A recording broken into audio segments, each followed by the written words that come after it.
Hello again, and welcome back to an introduction to ethics in journalism. Last week's presentation defined ethics as the study of what is considered right or wrong.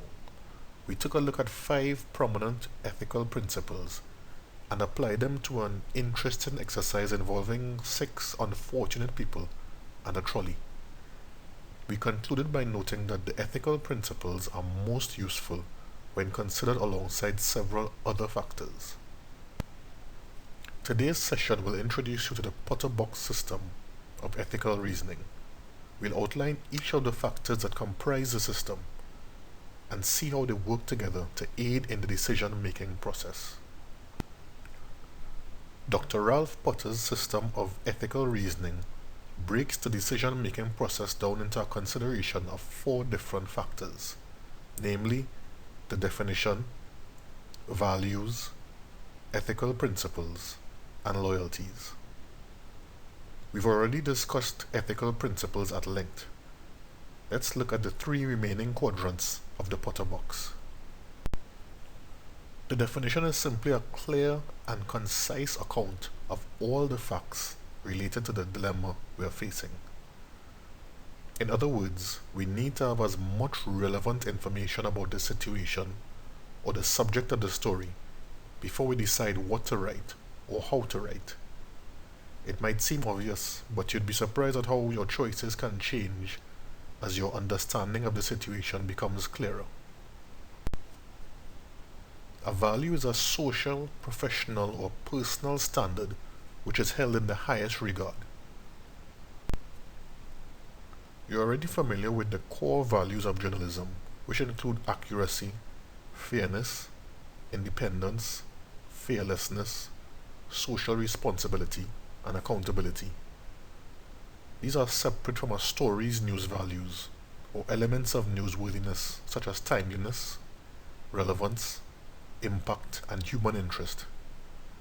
Like the ethical principles, specific values become more relevant depending on the situation. Hello again, and welcome back to an introduction to ethics in journalism.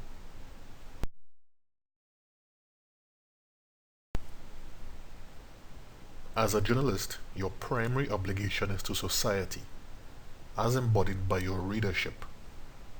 However, you also need to consider how your decision will affect your employer, your colleagues, and the institution of journalism itself.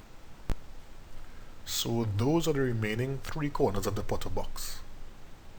We guide and evaluate our decisions by considering the facts, ethical principles, our stated values, and our professional loyalties.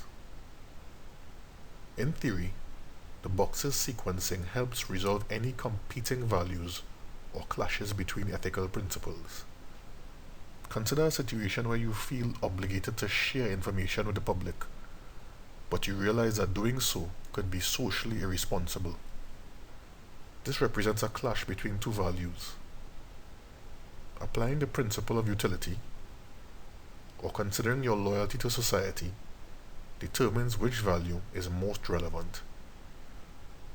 In practice, even if you don't rigidly adhere to the system, familiarity with the Potter box helps keep you mindful of all the factors you should consider when deciding the most ethical path to take. It deepens the discussions you'll have with other journalists when evaluating editorial decisions. It makes ethical decision-making a less arbitrary or emotional process. You'll soon be doing your own individual and group evaluations of editorial decisions using the Potter box. Before I do those assignments, I'd like to walk you through a case involving a well-known controversial editorial decision that some of us might be familiar with.